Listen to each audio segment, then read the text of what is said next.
concerned about that. Especially, now if you talk to people, they try to say that this might be an MDOT specific bill, but if you look at the bill, this gives the ability for any state agency to enter into a partnership with a private entity. Now, the thing about the legislature is they're the ones that control the purse strings normally, so it has to go through them, and they have to do an appropriation, and they look at it. This will eliminate the legislature from having appropriate. They weren't able to finance things before, but this will give them the ability to do financing. So the thing I'm concerned about too is that there's things called user fees. I was in a committee hearing one time, and I saw what a user fee was.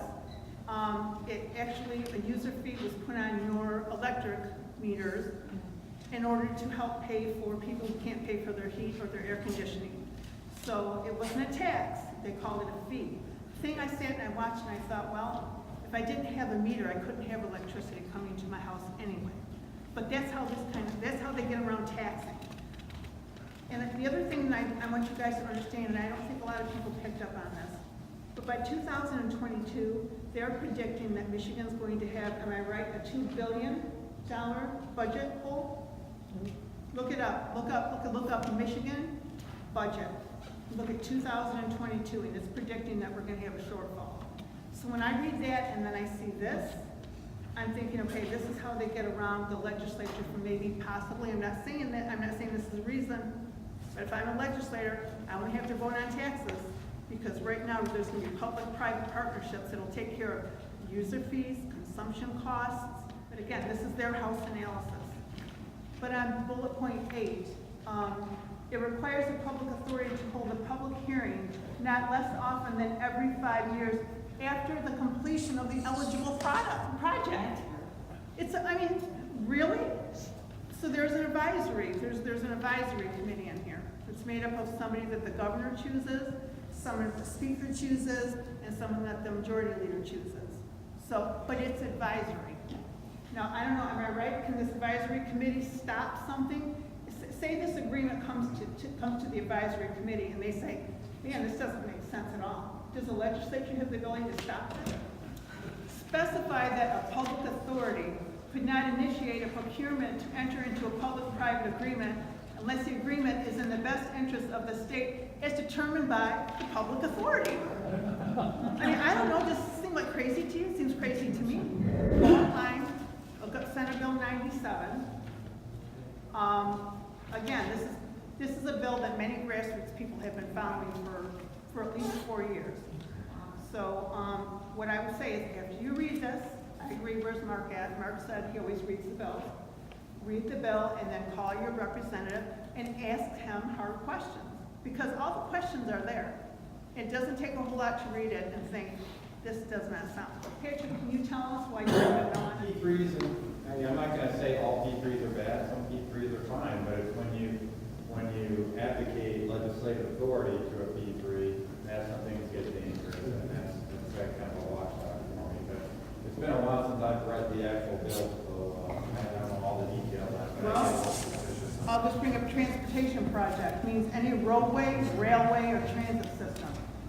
Am I wrong in just pointing out that the legislature voted against the Regional Transit Authority?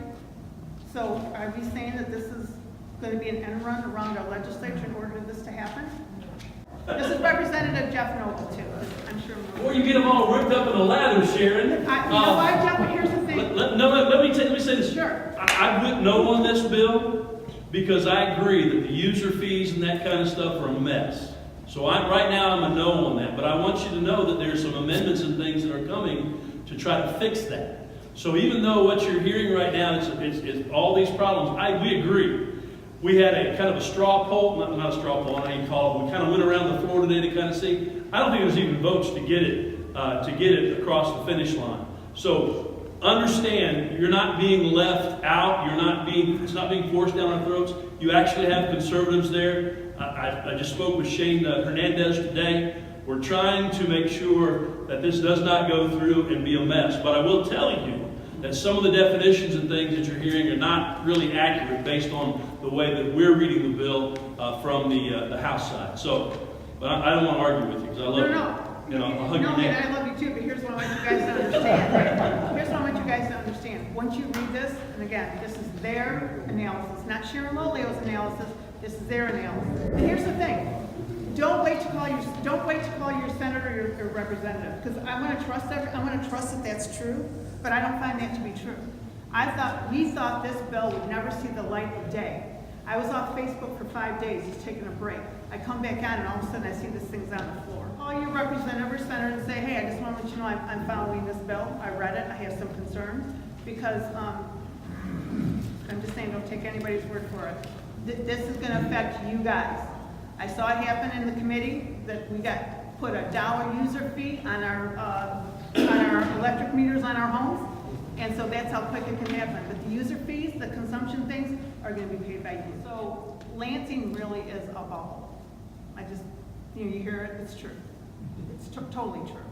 Their manufacturer crisis is up there all the time. We got to hurry up. We got to introduce bills and write bills and pass bills and all kinds of stuff. And you guys are just like enjoying life and not paying attention. And so there's a thing called criminal justice reform going on. That's one of the latest crazes.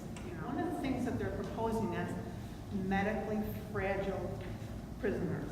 And first of all, I want you guys to know prisons are not filled with pot smokers. It takes a lot to go to prison, and Bob will tell you that. It takes a lot to get put behind bars. So right now, if you need dialysis, or you're just 70, you're so weak, you could be a murderer, you could be a rapist, but they want to take you out of prison, and they want to put you in like nursing, or if you're really good, they might put you back in your home. And because what they want to do is they don't want to charge MDOC for this money, they want to somehow shift it over to Medicaid.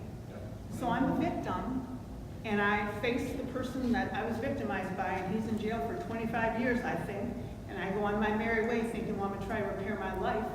Well, now all of a sudden, because this guy could be medically frail, or he could have cancer, now we're trying to find a way to get them out of prison and try to put them back out. Sorry, guys. It seems like madness up there right now. What it's about, and just don't take these robocalls and that kind of stuff, because it really wastes a whole lot of time. And see, here's the thing. Read it, understand it, ask questions. And see, here's the thing. I know it's hard to sit down and read 8 or 10 pages of legalese, because that's what really it sounds like. That's why their analysis, they dumb it down. I'll say it, I'm kind of dumb. I don't want to read 8 pages of certain this and certain that, statute this. I read what their analysis said. And what I gave you guys tonight is what they say is in the bill. You really have to understand how they abuse different threads in government in order not to say, to highlight some of that. I wish I would have printed out the bill though, and I meant to bring, because it's almost to the point of, if I wasn't so offended, I would have started laughing. It's certain authority with certain powers, with certain, it's like certain, everything about that they say is certain is all uncertain. That's all I'm going to tell you. Things that's good for the public, like the roads, but you know what my focus is? Less government, no more bills, and give me my money back to me so I can figure out how I want to spend it, not someone else. Is the money that we're paying in taxes that are supposed to go to roads are not going to roads. So what I think we as the people want to know is how much are we going to have to pay before we get our roads fixed? Bottom line is that I'm tired of going to get my truck plates that were at one time $2,500 for 1 year, and now they're almost $3,000 this year for one truck for 1 year. Okay, how much more do I have to pay?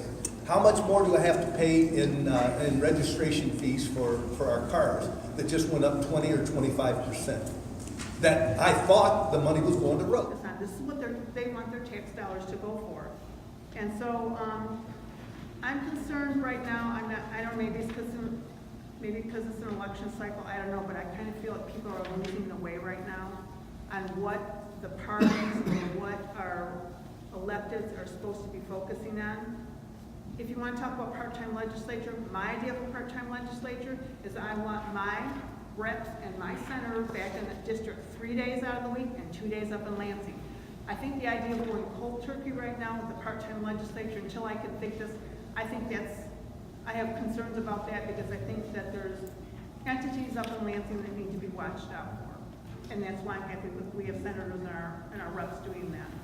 So for me, I would like to have more, our guys in their districts more, because I don't think that 1 hour coffee chats